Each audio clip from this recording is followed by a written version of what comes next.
नमस्कार, स्वागत है आपका हेलो किसान में। आपके साथ मैं हूं अंजू सिंह। हेलो किसान आप किसानों का अपना मनपसंद कार्यक्रम, जिसमें हम कृषि संबंधी अलग अलग विषय, विभिन्न विषय आप किसानों के लिए लेकर आते हैं, ताकि आप उनसे जुड़ी हुई जानकारियां हासिल कर सकें और अगर आपके भी कोई सवाल है, कोई समस्या है, तो उसका भी समाधान हो सके, वो भी लाइव। तो चलिए शुरुआत करते हैं आज के हेलो किसान की। सबसे पहले नजर आज के इन दोनों विषयों पर। आज का हमारा पहला विषय है फसलों में संतुलित उर्वरक उपयोग का महत्व और दूसरा हमारा विषय है एकीकृत कृषि प्रणाली। तो बिल्कुल फसलों में संतुलित उर्वरकों का इस्तेमाल करना बहुत ज़रूरी है। इससे ना सिर्फ आपकी फसलों पर बेहतर प्रभाव पड़ता है और इसके अलावा मिट्टी की जो उपजाऊ शक्ति है वो भी विपरीत तौर पर प्रभावित नहीं होती है। इसलिए संतुलित इस्तेमाल करना बहुत ज़रूरी है और इसके अलावा हमारे किसानों की लागत भी घटती है। तो किस तरीके से उर्वरकों का इस्तेमाल करना चाहिए, कौन कौन सी फसलें हैं और किस किस तरह से हमारे किसान जान सकते हैं कि उनकी मिट्टी की दशा क्या है, कैसे उसे सुधारा जा सकता है, कौन से पोषक तत्व हैं जिनकी पूर्ति करने की जरूरत है और कौन से पोषक तत्व जो मात्रा होनी चाहिए उसमें है, ये सभी जानना बहुत जरूरी हो जाता है। तो इस पर आज हम बात करेंगे। हमारे साथ डॉक्टर यूएस तेवतिया जी हैं, जो कि मुख्य प्रबंधक है कृषि विज्ञान इंडियन पोटाश नई दिल्ली से। बहुत बहुत स्वागत है सर आपका कार्यक्रम में। आप फसलों में संतुलित उर्वरक उपयोग के महत्व के बारे में बताएंगे। सर सबसे पहले डॉक्टर तेवतिया, मैं आपसे समझना चाहूंगी कि जो हम उर्वरकों के संतुलित इस्तेमाल की बात कर रहे हैं, इससे हम किसानों को कैसे समझाएं, इसका क्या अर्थ बैठता है? देखिए अंजू जी, जब हम संतुलित उर्वरक उपयोग की बात करते हैं पोषक तत्वों तो पहले हमें ये समझना जरूरी है कि पोषक तत्व जो हमारी फसल को जरूरत होती है वो कौन कौन से हैं जी। तो ये जो है 17 पोषक तत्व होते हैं, जिनमें से जो पहले 3 पोषक तत्व होते हैं जिनको संरचनात्मक तत्व कहते हैं, वो होते हैं कार्बन, हाइड्रोजन एंड ऑक्सीजन। और इनके द्वारा पौधे का लगभग 96% भाग बना होता है। और संतोष की बात यह है कि ये तीनों तत्व पौधे या फसल जो है वो अपने आप हवा से, पानी से या जमीन से अपने आप ले लेती है। अब जो हमें जरूरत पड़ती है पौधों को देने की, वो बाकी बचे आपके जो है 14 पोषक तत्व। तो 14 पोषक तत्व में जो सबसे ऊपर मुख्य पोषक तत्व होते हैं वो होते हैं नाइट्रोजन, फास्फोरस और पोटेशियम। जो गौण पोषक तत्व होते हैं, जो इनसे कम मात्रा में जरूरत पड़ती है, वो होते हैं कैल्शियम, मैग्नीशियम और सल्फर। और जो इनके अलावा जो होते हैं उनको कहते हैं सूक्ष्म पोषक तत्व। तो सूक्ष्म पोषक तत्व में हमारा जिंक है, कॉपर है, आयरन है, मैग्नीज है, मोलिब्डेनम है, क्लोराइड है और ये निकिल है। तो ये जो होते हैं ये हो गए सूक्ष्म पोषक तत्व। अब इनकी ये है आवश्यक पोषक तत्व। इन्हें इसलिए कहते हैं क्योंकि इनमें से अगर एक भी पोषक तत्व नहीं होगा तो जो पौधा है वो अपनी लाइफ साइकिल पूरी नहीं कर पाएगा, नंबर 1। नंबर 2, एक पोषक तत्व की अगर कमी होगी वो दूसरे पोषक तत्व ज्यादा डालकर पूरी नहीं की जा सकती। जी जी बिल्कुल। तीसरी बात ये है कि जो ये पोषक तत्व होते हैं ये पौधे की मेटाबॉलिक क्रियाएं जो होती हैं, उपापचय क्रियाएं जो होती हैं, उनमें एक्टिवली भाग लेते हैं। और अगर एक पोषक तत्व नहीं है तो निश्चित रूप से वो अपने हिस्से की पैदावार को घटा देगा। बिल्कुल। तो ये तो मोटी मोटी बात है। बिल्कुल। एक कॉलर है विपिन हमारे साथ, जिन्होंने सागर से कॉल किया है। विपिन जी स्वागत है आपका हेलो किसान में। बताइए सवाल क्या है? जी मैम नमस्ते। मेरे 2 सवाल थे मैम। जी बिल्कुल। पहला सवाल मैम ये था कि हमारी मिट्टी में पोषक तत्व और उर्वरक की कमी रहती है, तो जैसे कोई मिट्टी की जांच नहीं कराता है तो उनको कैसे पता चले कि जांच मतलब है इसमें इस तत्व की कमी है? और दूसरा ये था कि कहा जाता है कि किसी गाँव में या किसी शहर में कि मिट्टी में मतलब उतनी जान नहीं है, फिर मिट्टी थोड़ी कमजोर है, तो उसमें कैसे उसको उर्वरकों के द्वारा मतलब अच्छा बनाया जा सकता है? जी बिल्कुल, बहुत अच्छे सवाल है विपिन जी आपके।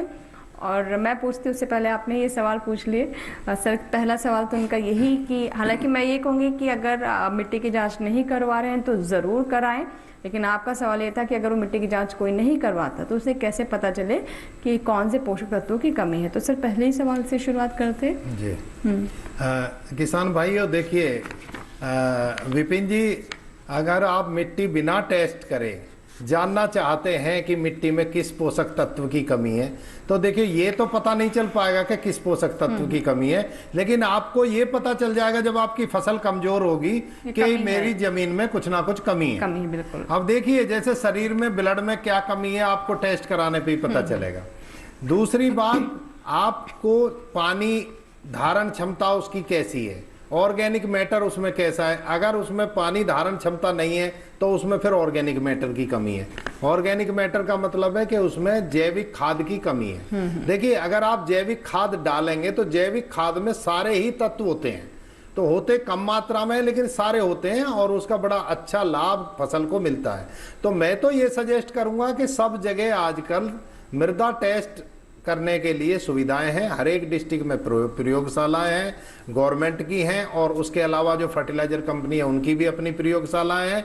तो आप अगर मृदा परीक्षण कराएंगे तो आपकी कॉस्ट ऑफ प्रोडक्शन भी कम आएगी। क्यों कम आएगी? क्योंकि आप उन्हीं तत्वों को डालेंगे जो कम होंगे।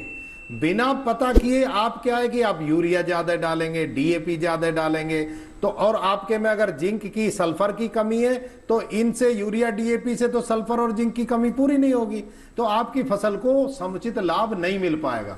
तो मैं ये कहना चाहूंगा कि आप मृदा परीक्षण कराएं, वहां पे कोई भी फर्टिलाइजर कंपनी से संपर्क करें जो भी आपके आसपास हो, जो एक कृषि वैज्ञानिक होते हैं, कृषि विज्ञान केंद्र हर एक डिस्ट्रिक्ट में होते हैं, वहां पे आप संपर्क करें। जो कृषि विभाग होता है उससे संपर्क करें, गन्ना विभाग होता है उससे संपर्क करें, बहुत सारे विभाग हैं। आपको कोई भी मिले तो आप मृदा परीक्षण कराइए, और मृदा परीक्षण की रिपोर्ट के साथ आपको सारी चीज उसमें लिखी होंगी। आप फसल कौन सी बो रहे हैं, उस फसल में आपकी मृदा को ध्यान में रखते हुए और फसल को न्यूट्रिएंट की आवश्यकता को ध्यान में रखते हुए आपको वो सिफारिश करेंगे कि आप इतने इतने तत्वों को इतनी इतनी मात्रा में डालें। बिल्कुल। और देखिए किसानों का अपना अनुभव भी होता है, उससे भी बहुत सारी चीजें वो जान लेते हैं, समझ लेते हैं। लेकिन जैसा कि आप कह रहे हैं कि सॉइल की टेस्टिंग नहीं कराएं तो कौन से पोषक तत्वों की कमी है ये जानना देखिए थोड़ा मुश्किल रहेगा। इसीलिए हमारे जो एक्सपर्ट वो कह रहे हैं कि मिट्टी की जांच कराएं ताकि साफ साफ आपको पता चल जाए, और बार बार आपको ये ना करना पड़े कि शायद इस चीज की कमी है तो इसकी पूर्ति करते हैं, उससे और आपके संसाधन बर्बाद जाएंगे। और थोड़ा सा पता ऐसे चल सकता है कि जैसे अगर नाइट्रोजन की कमी है तो उसकी जो पुरानी पत्तियां हैं वो पीली हो जाती हैं। बिल्कुल, उनके लक्षणों से पहचान सकते बिल्कुल, ये तो किसान अगर सल्फर की कमी है तो आपकी जो ऊपर वाली पत्तियां हैं, जो नई पत्तियां हैं वो पीली हो जाती हैं। अगर आप फास्फोरस की कमी है तो आपको बैंगनी कलर के पत्ती पे कलर आ जाते हैं। तो ये जो कुछ इंडिकेटर्स होते हैं आप इनसे पहचान सकते हो कि हमारे जो फसल में किन तत्वों की कमी है। जी, लेकिन कितनी कमी है ये तो आपको सॉइल टेस्टिंग से ही पता चलेगा। आइए बात करते हैं, एक और कॉलर है नंद स्वरूप मिश्रा हैं जिन्होंने उत्तर प्रदेश के बाराबंकी से कॉल किया है। जी जी बताइए नंद स्वरूप जी। नमस्कार सर, मैं नंद स्वरूप मिश्रा बाराबंकी उत्तर। मैं जानना ये चाहता हूँ संतुलित तत्वों से पैदावार कैसे बढ़ाएं, डॉक्टर साहब हमको विस्तार में बताएं। मैं जानना ये चाहता हूँ ये जो हमारा मौसम परिवर्तन होता है, गर्मी में कहीं गर्मी या कम गर्मी होती है, जाड़े में ज्यादा जाड़ा या कहीं कम जाड़ा, या बरसात कम या कहीं सूखा या कहीं ज्यादा पानी भरना, ऐसी दशा में हमारी फसलों के ऊपर का बुरा असर पड़ता है। इसमें पोषक तत्व हम किस प्रकार से इसको सही सलामत डालें? देखियो किसान भाई, अंजू जी मैं कहूंगा पिछले वाले किसान का भी एक क्वेश्चन रह गया था। जी जी हाँ, दूसरा सवाल रह गया। हाँ, दूसरा सवाल ये रह गया था उनका कि आजकल जमीनों की जो ताकत है वो घटती जा रही है, कम हो रही है। वो ये बहुत ही इम्पोर्टेंट उनका जो प्रश्न था। मैं अभी आपका भी जवाब दूंगा लेकिन मैं उससे शुरू करता हूँ क्योंकि आप कह रहे हैं ब्रेक भी लेना होगा मुझे भी। तो उसमें देखिए जब से हरित क्रांति आई हमारे देश में तब से जो उच्च उत्पादकता देने वाली जो हमारी किस्में हैं उनके आने से हमारी उत्पादकता जो कभी 51-52 में केवल 50 मिलियन टन हुआ करती थी, आज वो 316 मिलियन टन पे पहुंच गई। और इस बार तो वैसे भी रिकॉर्ड है, ये रिकॉर्ड है और 6 गुना से भी ज्यादा बढ़ गई है। अगर हम आप ऑयल सीड की बात करें तो वो 12 गुना से ज्यादा बढ़ गई है। आप गन्ने की बात करें 6.5 गुना बढ़ गया है। वो सारी जो फसलें हैं वो बढ़ी है। अब देखिए जब हमारी पैदावार बढ़ेगी तो ये स्वाभाविक है कि वो फसल हमारी जमीन से पोषक तत्वों का भी ज्यादा अवशोषण करेगी। तो जब अवशोषण करेगी तो हमारी जमीन में जितना हम उससे निकाल रहे हैं फसलों के द्वारा उतना उसमें डालना भी जरूरी है। बिल्कुल बिल्कुल। तो देखिए हम पिछले 50 सालों से जब से हरित क्रांति आई हम इसको लेते गए। पहले हम एक फसल लेते थे, एक खाली छोड़ते थे, तब उसमें न्यूट्रिएंट बने रहते थे। आज हम एक साल में 3 फसल भी ले रहे हैं। तो हमको देखिए अब अकाउंट में से निकालते रहेंगे और उसमें जमा नहीं करेंगे, वो तो खाली होना ही है। अब देखिए उसकी भी एक क्षमता है, जब तक मिट्टी की क्षमता अपनी हुई वो देती रही आपको। लेकिन क्या हुआ है अब इस बीच में कि जो सूक्ष्म पोषक तत्व थे, मेरी बात ध्यान से सुनना, जो सूक्ष्म पोषक तत्व थे उनको हल्के में लेते हैं किसान भाई, क्योंकि वो बहुत कम मात्रा में जरूरत होती है। लेकिन मैं आपको ये समझाना चाहूंगा कि जैसे मनुष्य में आयोडीन का महत्व है, आयोडीन बहुत कम मात्रा में जरूरत होती है। लेकिन देखिए उसका महत्व बहुत होता है और इसीलिए अब जो माइक्रो न्यूट्रिएंट्स की आप बात कर रहे हैं उसका भी मिट्टी की सेहत पर बहुत जरूरी प्रभाव होता है, बहुत महत्वपूर्ण प्रभाव होता है। आप देख रहे हैं हेलो किसान, आज हम बात कर रहे हैं कि किस तरीके से फसलों में उर्वरकों का उचित इस्तेमाल करें, संतुलित इस्तेमाल करें और इसके अलावा एकीकृत कृषि प्रणाली के बारे में भी हम आज आपको जानकारी दे रहे हैं। और सर ब्रेक से पहले जैसे कि हमारे 2 दर्शक थे, एक जो दर्शक थे विपिन, जिनका ये कहना था कि मिट्टी की जो सेहत है वो बेहतर कैसे हो, और दूसरे जो हमारे बाराबंकी से दर्शक थे उनका कहना है कि जलवायु परिवर्तन इतनी तेज़ी से हो रहा है, कई बार पानी भर जाता है जिसकी वजह से न्यूट्रिएंट्स बह जाते हैं। तो आपकी बात पूरी नहीं हो पाई थी। देखिए मैं ये कह रहा था कि जितने हम फसल बो रहे हैं उससे हमारे तत्वों की कमी होती जा रही है, और मैं सूक्ष्म पोषक तत्वों के महत्व पे बात कर रहा था। तो देखिए जैसा कि मैंने पहले ही कहा था कि जो सूक्ष्म तत्व होते हैं उनकी कम मात्रा में जरूरत होती है, लेकिन इसका यह मतलब कदापि नहीं है कि उनको आप कम करके आके देखिए। आयोडीन अगर मनुष्य के शरीर में कम है, बच्चे के शरीर में कम है, तो उसके दिमाग का विकास नहीं हो पाता, और दिमाग के बगैर तो आदमी बिल्कुल बेकार है। बिल्कुल सर। तो इसी तरह से जो सूक्ष्म पोषक तत्व होते हैं उनका अपना एक महत्व होता है, जो कि आप मृदा टेस्ट कराइए और उनको उसी तरीके से डालिए। बिल्कुल। तो अब देखिए संतुलित उर्वरक उपयोग में एक जो कृषि वैज्ञानिक एक मोटी मोटी बात कहते हैं, थंब रूल जिसको कहते हैं, कि जो हमारा एनपीके का रेशियो है वो 4:2:1 होना चाहिए। लेकिन जो लेटेस्ट रिसर्च है, देखिए ये तो एक थंब नेशनल लेवल पे आप कह सकते हैं क्रॉपिंग पैटर्न के आधार पर, लेकिन ये फसल टू फसल यानी क्रॉप टू क्रॉप वेरी करता है। अब जैसे हम ये सीरियल्स के लिए कहा गया था कि सीरियल्स के लिए 4:2:1, लेकिन अगर इसे ऑयल सीड में कहें तो इसको जो 3:2:1 हो जाएगा। अगर पल्सिस में करें तो 1:2:2 हो जाएगा। फॉडर और फाइबर में करें इसको तो 2:1:4 हो जाएगा। अगर टी कॉफी में बात करें तो 1:1:1 हो जाएगा, क्योंकि हर एक क्रॉप की आवश्यकता अलग अलग है। तो उनको जितनी मात्रा में संतुलित उर्वरक उपयोग चाहिए उन न्यूट्रिएंट की भी मात्रा अलग अलग है। बिल्कुल। हमारे साथ राम सोनी जी हैं जिन्होंने सागर से कॉल किया है। जी राम सोनी जी बताइए क्या सवाल है आपका। हेलो जी नमस्कार, माफ कीजिएगा, राहुल सोनी जी हमारे साथ हैं। जी राहुल जी सवाल बताएं। हेलो हेलो जी राहुल जी सवाल बताइए। मैं ये पूछ रहा थे किचन गार्डन के लिए कौन कौन से उर्वरक डाल सकते हैं। किचन गार्डन के लिए ठीक है सर, किचन गार्डन के बारे में जानना चाहते हैं। हाँ देखिए राहुल जी, फर्टिलाइजर जो डाला जाता है वो आप किचन में कौन सी फसल बो रहे हैं, कौन सी सब्जियां बो रहे हैं उनके हिसाब से डाला जाएगा। और जो संतुलित उर्वरक की बात हम जो और सारी फसलों के लिए कर रहे हैं वो किचन गार्डन वाली फसलों के लिए भी लागू होती है। आप अपने किचन गार्डन की मिट्टी टेस्ट कराइए और ये उनमें जिन जिन तत्वों की कमी है उनको डालिए। देखिए उर्वरक डालते समय मैं आपको 4 बातें बता रहा हूँ, 4 बातों का ध्यान रखना होता है। सबसे पहले आपको राइट सोर्स यानी राइट फर्टिलाइजर का चुनाव करना है। उससे पहले उसके बाद में राइट मात्रा यानी डोज का निर्धारण करना है। तीसरी बात जो होती है उसकी विधि डालने की राइट होनी चाहिए, तरीका। और चौथी सही समय पर उसका उपयोग होना चाहिए। ये 4R हैं जो राइट से शुरू होती हैं और ये संतुलित उर्वरक उपयोग का आधार है। और देखिए एक चीज और मैं बताना चाहूंगा आपको, इसका महत्व की बात कर रहे हैं हम, संतुलित उर्वरक का क्या महत्व है। देखिए महत्व इतना है कि जब हम एक स्वस्थ भारत की बात करते हैं, स्वच्छ भारत और स्वस्थ भारत की बात करते हैं, तो एक कृषि वैज्ञानिक होने के नाते मैं इसमें ये जोड़ना चाहूंगा कि अगर स्वस्थ मृदा है तो स्वस्थ भारत है, बिना स्वस्थ मृदा के भारत स्वस्थ नहीं हो सकता। अब आप ये कहेंगे कि मिट्टी से स्वस्थ का क्या रिलेशन है, क्या लिंक है?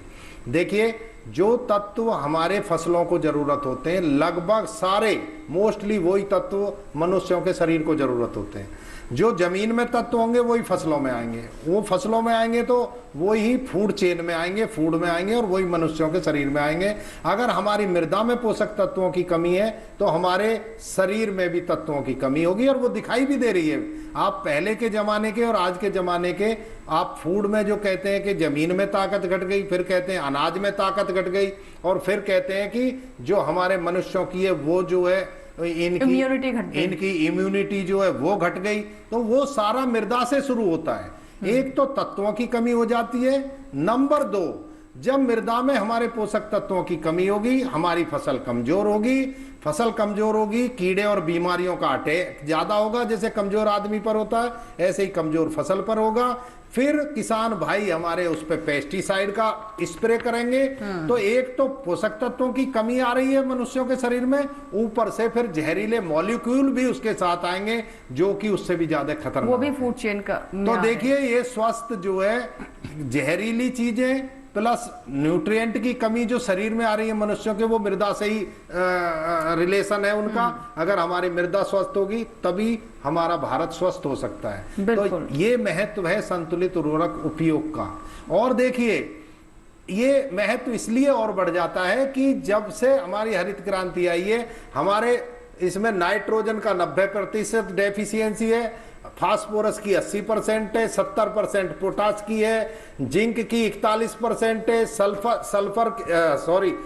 जिंक की 36.5% है, सल्फर की 41% है, आयरन की जो है वो लगभग 13% है, कॉपर की और मैग्नीज की भी कमी हो गई है, सब चीजों की कमी हो गई है। इसलिए मृदा परीक्षण का बहुत महत्व है। मृदा परीक्षण करें, फसल के अनुसार फसल डालें, अपनी मृदा को स्वस्थ रखें और अपने परिवार को स्वस्थ रखें। जी बिल्कुल, देखिए बहुत गहरी बात की आपने कि जो हम पोषण सुरक्षा की बात करते हैं उसकी शुरुआत दरअसल मिट्टी के पोषक तत्वों से। अगर मिट्टी स्वस्थ है तो उसका प्रभाव हम अपने स्वास्थ्य पर भी देखेंगे। बहुत गहरी बात थी लेकिन बहुत महत्वपूर्ण भी।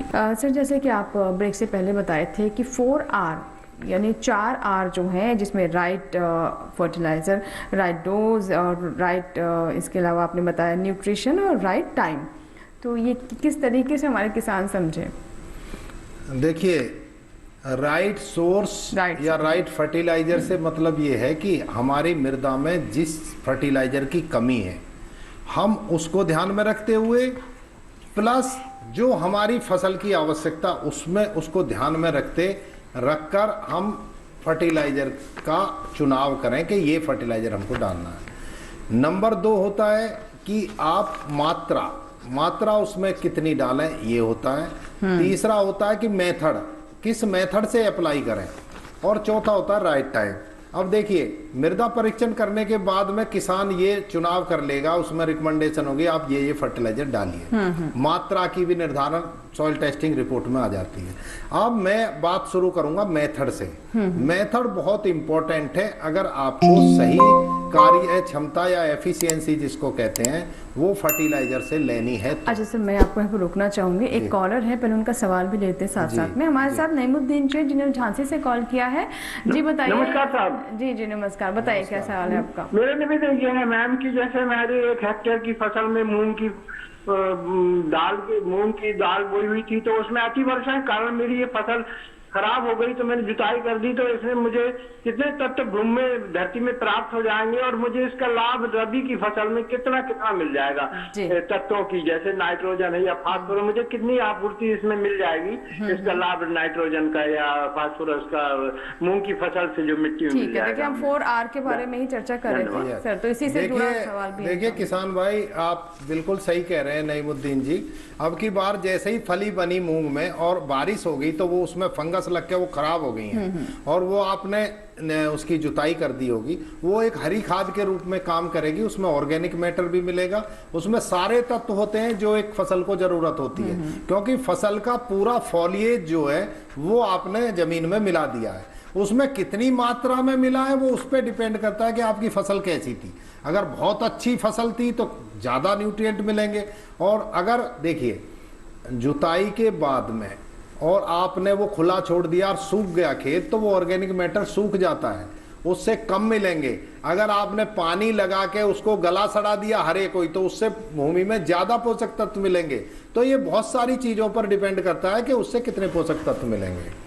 तो अब जो हम बात कर रहे थे कि मैं मेथड की बात कर रहा था कि फर्टिलाइजर को डालें, तो देखिए किसान भाइयों, नाइट्रोजन, फास्फोरस और पोटास माइक्रोन्यूट्रिएंट, इनको हम लेते हैं। सबसे पहले हम नाइट्रोजन को लेते हैं, जिसको हमारे किसान भाई यूरिया से डालते हैं। देखिए यूरिया की जो खपत है हमारे देश में, वो सारे अगर फर्टिलाइजर को जोड़ें तो उसकी आधी से भी ज्यादा मात्रा हमारी यूरिया की होती है। यूरिया का जो नाइट्रोजन है यूरिया में, वो एक मोबाइल न्यूट्रिएंट है। मोबाइल कैसे कि वो बहुत जल्दी इधर से उधर भागता है, तो उसको जो है हमारी फसल ले पाए उसके लिए हमें सही मेथड से उसका इस्तेमाल करना होता है। उसके लिए हमें क्या करना चाहिए, देखिए जो बेसल डोज है जो हम बुआई के समय करते हैं, जी तो जी। वो तो हमें डालनी है ही। उसके बाद में जो डालना है उसको हम एक तो थोड़ी मात्रा में डालें उसकी एफिशिएंसी बढ़ाने के लिए, थोड़ी मात्रा में कई बार में डालें। उससे क्या होगा कि जो आपकी हवा में लॉस हो जाते हैं और लीचिंग द्वारा लॉस होते हैं, नीचे भी पानी के साथ ये चला जाता है और हवा में नाइट्रोजन बन के उड़ जाता है, तो वो जो लॉस कम हो जाएंगे। नंबर एक होता है डोज को कम करना, कई बार में देना। और दूसरी बात ये होती है कि देखिए धूप में जो है आपको इसका इस्तेमाल नहीं करना है, क्योंकि धूप में ये नाइट्रोजन बन के उड़ जाता है। आपको शाम के समय में इसका इस्तेमाल करना चाहिए। बिल्कुल। तो देखिए सबसे ज्यादा तो यूरिया और क्या है नाइट्रोजन हमारे किसान इस्तेमाल करते हैं। हालांकि हमारे प्रधानमंत्री भी कहते हैं कि निर्भरता धीरे धीरे किसान कम करे, और अब तो हम नैनो यूरिया की बात कर रहे हैं, लेकिन सही विधि क्या है ये भी जानना बहुत जरूरी हो जाता है। अब सर जैसे कि ब्रेक से पहले आपने नाइट्रोजन के बारे में बताया, और जो अन्य हमारे पोषक तत्व है उनका किस तरीके से यूटिलाइजेशन किया जाए ये बताने वाले थे। जी देखिए, नाइट्रोजन के बारे में मैं बता रहा था कि नाइट्रोजन जहाँ जहाँ पानी होगा, जहाँ जहाँ नमी होगी वहाँ जा सकता है, तो वो नमी के साथ चलता है। लेकिन देखिए फास्फोरस के केस में ये उल्टा है। फास्फोरस जहाँ पड़ा है वहीं पड़ा रहेगा, वो नमी के साथ एक स्थान से दूसरी स्थान पर घुलनशील नहीं है। वो घुलनशील तो है, लेकिन घुल कर वो वहीं रहता है जहां पर है। ठीक है सर। वो एक स्थान से दूसरे स्थान पे नहीं जाता, तो इसलिए इसको हमेशा वहां डालना चाहिए जहां पे फसल की रूट होती है, जहां पे जड़ें होती हैं। जो राइजोस्फीयर होता है जो उसका जड़ों का, वहां डालना चाहिए। इसलिए इसको कहते हैं कि जहां पे बीज डाले, बीज के नीचे आप जो है इसको फास्फोरस को और पोटास को भी वहीं पर डालिए, और जो माइक्रो न्यूट्रिएंट है उनको भी आप बेसल में जड़ों के नीचे डालिए। पोटास का ये रिकमेंड किया जाता है कि भी आधी डोज तो आप उधर डाल दीजिए नीचे बेसल में, और आधी बाद में भी डाल सकते हैं, और मिट्टी से कवर करना जरूरी होता है, जैसे गन्ना और आलू वगैरह में। तो ये जो है बहुत जरूरी है। और देखिए मृदा में आप जैविक खाद की मात्रा, ऑर्गेनिक मैटर की मात्रा बनाए रखें। जो हम मिट्टी को एक जीवित बॉडी मानते हैं कि भाई ये जीवित है। जीवित हम क्यों कहते हैं, क्योंकि उसमें जीवित माइक्रो और सूक्ष्म जो ऑर्गेनिज्म है वो रहते हैं, उसमें केंचुए रहते हैं, उसमें बैक्टीरिया रहते हैं, उसमें फंगस रहते हैं, जो कि हमारे फसलों को लाभ प्रदान करते हैं, उनसे लाभ होता है। वो बहुत सारे तत्व हैं, उनको घुलनशील अवस्था में बदलते रहते हैं। वो एरेशन करते हैं, जैसे केंचुआ एक जगह से दूसरी जगह, उसमें पोषक तत्वों को अवेलेबल कराते हैं। तो इनको मिट्टी को स्वस्थ रखने के लिए आप उसमें समय समय पर जैविक खाद जरूर डालते रहिए। जैविक खाद का बहुत फायदा होता है, क्योंकि जो ये केमिकल फर्टिलाइजर हैं इनको भी वो अपने अंदर बाइंड करके फसल को देता रहता है, लंबे समय तक देता रहता है। पानी के धारण करने की भी क्षमता उससे बढ़ जाती है, फसल सूखा नहीं मानेगी जल्दी से, और ये पानी को सोखता है जो ऑर्गेनिक मैन्योर है, और लंबे समय तक उसकी मिट्टी की जो शक्ति है, उर्वर क्षमता है, वो बनी रहती है। हमारे साथ डॉक्टर देवतिया जी लगातार हैं। सर, अब क्योंकि अब कार्यक्रम को समाप्त करने का समय है, तो अंत में कुछ हमारे दर्शकों को और जानकारी देना चाहते हो? देखिए, मैं किसान भाइयों को यही कहना चाहता हूं कि जिस तरह से मनुष्य को अपने शरीर का ध्यान रखना होता है, इसी तरह से मिट्टी के स्वास्थ्य का भी ध्यान रखें, क्योंकि इतनी फसल जब हम ले रहे हैं, हमारी जीविका का साधन है ये मिट्टी, तो मिट्टी को स्वस्थ रखना हमारा कर्तव्य बन जाता है। हम ऐसा ना छोड़ें मृदा को कि आगे आने वाली पीढ़ी ये कहे कि इसमें तो बिल्कुल जान नहीं रही, हमारे जो पहली वाली पीढ़ी थी उसी ने इसको पूरा एग्जॉस्ट कर लिया। तो जितना हम उससे ले रहे हैं कम से कम उतना उसको देते रहें, जिससे कि जो हमारा फसल का उत्पादन है वो टिकाऊ बना रहे, यानी हर साल हमको मिलता रहे। और इससे बड़ी बात जो मैंने आपको बताई थी कि मानव जाति के हित के लिए जो फूड चेन में न्यूट्रिएंट की पूर्ति करने के लिए, और उसमें हमें पेस्टिसाइड ना डालना पड़े, क्योंकि अगर संतुलित उर्वरक उपयोग करेंगे पौधा स्वस्थ होगा, उस पर बीमारी कीटों का जो आक्रमण नहीं होगा, तो वो स्वस्थ बनेगा, तो हमारी मानव जाति भी स्वस्थ बनेगी। और देखिए, सीधे तौर पर जैसा कि आपने बताया कि हमारा पोषण कैसे होगा, अगर हमारी मिट्टी जो है उसमें पोषक तत्व भरपूर रहेंगे तभी, और अगर मिट्टी उपजाऊ नहीं रहेगी तो हमारी जो खाद्य सुरक्षा है उस पर भी खतरा होगा, पोषण सुरक्षा जो है उस पर भी खतरा होगा। इसीलिए हम सबकी जिम्मेदारी बनती है। बहुत बहुत शुक्रिया सर, आपका भी स्टूडियो में आए और दर्शकों को इतनी महत्वपूर्ण जानकारी दी आपने।